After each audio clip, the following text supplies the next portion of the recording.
नागपूर जबलपूर राष्ट्रीय महामार्ग क्रमांक 44 वर चोरबाहुली शिवारात रविवारी दुपारच्या सुमारास अपघात घडला.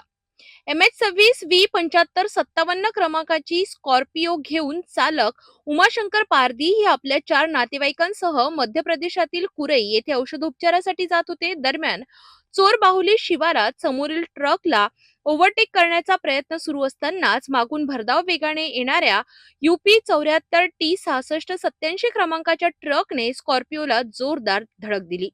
धडकेनंतर चालकाचे वाहनावरील नियंत्रण सुटल्याने स्कॉर्पिओ महामार्गावर पलटी झाली. या भीषण अपघातात सतनबाई पारधी यांच्यासह इतर 3 जण जखमी झाले.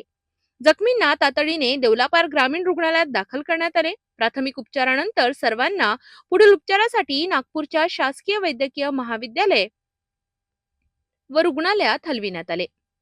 अपघाताची माहिती मिळताच ओरिएंटल टोल प्लाझा कर्मचाऱ्यांनी घटनास्थळी धाव घेत जखमींना रुग्णालयात पोहोचविण्यासाठी मदत केली. दरम्यान धडक दिल्यानंतर ट्रक चालक घटनास्थळावरून पसार झाला असून देवलापार पोलिसांकडून त्याचा शोध सुरू आहे.